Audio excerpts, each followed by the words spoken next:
Viewers, আমরা যখন প্রথম ট্যুরটি করেছিলাম সেন্ট মার্টিন দ্বীপে, সে 1999 সালে, তখন এত হোটেল ছিল না। তখন যেই বাঙালি ফ্যামিলিগুলি সেন্ট মার্টিন দ্বীপে তারা বাসাবাড়ি তৈরি করে থাকছিল, তারাই তাদের বাসার একটা অংশ তারা পেইং গেস্ট হিসেবে ভাড়া দিত।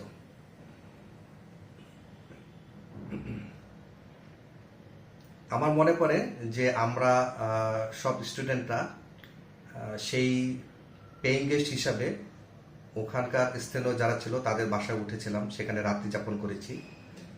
আমরা সংখ্যায় বেশি হওয়ার কারণে আমাদের প্রায় 10-12 জন স্টুডেন্ট সেই পেইং গেস্টের বাইরে জায়গা হয় না। এর জন্য আমি আপনাদের বলছিলাম যে আমাদের এই সেন্ট মার্টিন জার্নিটা একটা গল্পের মতো।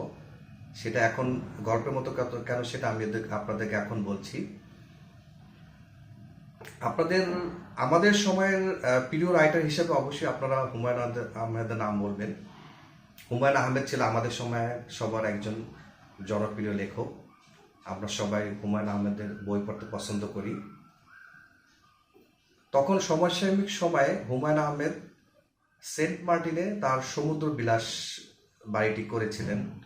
সেখানে জায়গা কিনে সমুদ্র বিলাস বাড়িটি তৈরি করেছিলেন। সেই সমুদ্র বিলাস বাড়ি নিয়ে তখনকার সময় বেশ কিছু ইতিহাস ছিল, বেশ কিছু গল্প মুখে মুখে প্রচার হতো। ঠিক সমসাময়িক সময়ে আমরা সেন্ট মার্টিন দ্বীপে ট্যুরে গিয়েছিলাম। আমাদের যেই 10-12 জন স্টুডেন্টদের পেইং গেস্টের জায়গা হয়নি। আমরা যেই লোকের হোটেলে ছিলাম তার কাছে হুমায়ুন আহমেদ তার সমুদ্র বিলাস বাড়িটির দায়িত্ব দিয়ে গিয়েছিলেন। তিনি ওই বাড়ির কেয়ারটেকার ছিলেন। তিনি আমাদেরকে তার ওই বাড়িটির চাবি দিয়ে বলেছেন যে আপনারা এখানে থাকেন।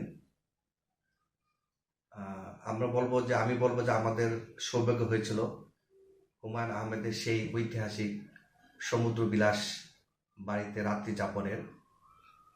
সেখানে আমরা সারা রাত আড্ডা দিয়েছি, গল্প করেছি। আপনারা যারা হুমায়ুন আহমেদের এই বাড়িটিতে গিয়েছেন দেখবেন যে এই সমুদ্র বিলাসের একদম সামনেই কিন্তু আপনার যে সি বিচ, একদম সাগর তীরেই উনি বাড়িটি করেছিলেন তার লেখালেখির সুবিধার জন্য। এই জন্য খুব স্মরণীয় আছে যে একটা স্মরণীয় সময় একজন স্মরণীয় রাইটারের বাড়িতে আমরা রাত্রি যাপন করেছিলাম। আর আমি আগের পর্বে সেন্ট মার্টিন দ্বীপের বর্ণনায় বলেছিলাম যে সেন্ট মার্টিন দ্বীপটা 8 বর্গ কিলোমিটার এলাকা ব্যাপী।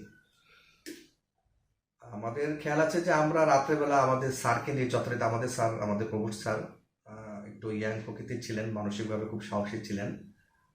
স্যারকে নিয়ে আমরা রাত্রেবেলা এই দ্বীপটি ভ্রমণে বেরিয়েছিলাম। পাশে আমার মনে পড়ে একটা নেভাল বেজ ছিল, বাংলাদেশ নৌবাহিনীর একটা ঘাঁটি ছিল। আমার স্যার ওখানে যে যথারীতি স্যারের পরিচয় দেন। স্যার সহ আমাদেরকে তারা যথাযথ সম্মান দিয়ে তারা দ্বীপের বিভিন্ন দিক নিয়ে আমাদের সাথে বর্ণনা করেছিলেন, আমাদেরকে চা নাস্তা খাইয়েছিলেন। তখন স্যারের সাথে আমরা একটু বললাম যে স্যার, আমরা যেহেতু দ্বীপটা এসেছি স্যার, আমরা একটা চ্যালেঞ্জ গ্রহণ করতে চাই যে আমরা ভার্সিটি স্টুডেন্ট, আমরা সবাই মোটামুটি সবলদের অধিকারী। আপনি যদি স্যার আমাদের সাথে একটু চ্যালেঞ্জটা গ্রহণ করতে চান তাহলে বলবো স্যার। তখন স্যার বললো ঠিক আছে, বলো তোমরা কি চ্যালেঞ্জ নিতে চাও। বললাম যে স্যার, আমরা এই পুরো দ্বীপটা আমরা একটা জায়গাকে টার্গেট করে হেঁটে পুরো দ্বীপটা পায়ে হেঁটে প্রদক্ষিণ করব আমরা, এবং পায়ে হেঁটে প্রদক্ষিণ করে আমাদের একটা রেকর্ড করবো যে আমরা লাইফে যাতে আমাদের একটা সময় সবার সাথে গল্প করতে পারি যে সেন্ট মার্টিন 8 বর্গ কিলোমিটার ব্যাপী পুরো দ্বীপটা আমরা পায়ে হেঁটে প্রদক্ষিণ করেছি। এবং সেটা আমরা তখন শুরু করলাম যথারীতি খুব সম্ভবত সন্ধ্যাবেলায় আমরা যাত্রা শুরু করেছি। আমরা হাঁটতে হাঁটতে একদম দ্বীপের কিনারা ধরে ধরে হাঁটতে হাঁটতে আমরা মাঝপথে বিরতি নিচ্ছি, কোথাও আমরা চা খেয়ে নিচ্ছি। তারপর এখানে তখনকার যে নারিকেল ছিল, আমি আমার লাইফের একদম সেরা নারিকেল বলতে গেলে আমি সেন্ট মার্টিন দ্বীপেই খেয়েছি। নারিকেলগুলো অনেক বড় ছিল এবং প্রচুর পানি ছিল এবং প্রচুর সুমিষ্ট নারিকেল ছিল। আমি বলবো যে আমার লাইফের এত সুমিষ্ট নারিকেল কোথাও খাইনি। জায়গায় জায়গায় বিরতি নিচ্ছি, ডাবের পানি খাচ্ছি, এবং এই ডাবের পানি খাওয়ার পর আমরা আবার নতুন উদ্যমে আমাদের যাত্রা শুরু করছি। এভাবে হাঁটতে হাঁটতে রাত 12টা নাগাদ আমরা একটু সময় নিয়ে করেছি, কারণ একটা লম্বা একটা জার্নি। হ্যাঁ, শীতের রাত। আমরা রাত 12টা নাগাদ আমরা পুরো সেন্ট মার্টিন দ্বীপটা পায়ে হেঁটে প্রদক্ষিণ করেছি, এটা আমাদের লাইফের একটা অ্যাডভেঞ্চার বলা যায়। যে খুব সুন্দর একটা সময় কাটিয়েছি বন্ধুরা মিলে। এবং সবচেয়ে বেশি এনজয় করেছি যে সি ফুড, তখন অনেক সুন্দর সুন্দর সামুদ্রিক মাছগুলি তারা রাখতো। এই মাছগুলি আমরা ফ্রাই করে খেতাম। ভাত কম খেয়েছি, চিন্তা করেছি যে সেন্ট মার্টিন এসেছি, যে যতবারই মাছ খেয়ে নেব। আমি মনে করি সেন্ট মার্টিন গেলে ভাতের প্রতি চাপ কমিয়ে আপনারা সি ফুডটা খান। ওখানে অনেক বড় বড় সুন্দর সুন্দর সি ফুড মাছ পাওয়া যায়, বিভিন্ন সামুদ্রিক মাছ পাওয়া যায়। আপনারা যে মাছ পছন্দ করেন সেটা নিয়ে বললে ওরা খুব সুন্দর করে ফ্রাই করে দেয়।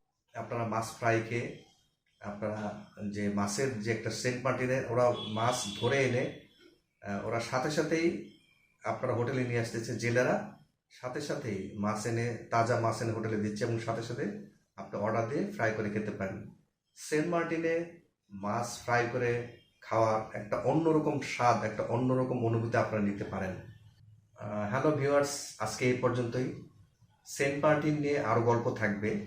সেডার দ্বীপ নিয়ে বলেছিলাম যে আমার আরও একটা ইন্টারেস্টিং গল্প আছে, সেটা আমি আপনাদেরকে পরবর্তী পর্ব বলবো। সে পর্যন্ত আপনারা সবাই অপেক্ষা করেন। সবাই ভালো থাকবেন। সবাইকে ধন্যবাদ।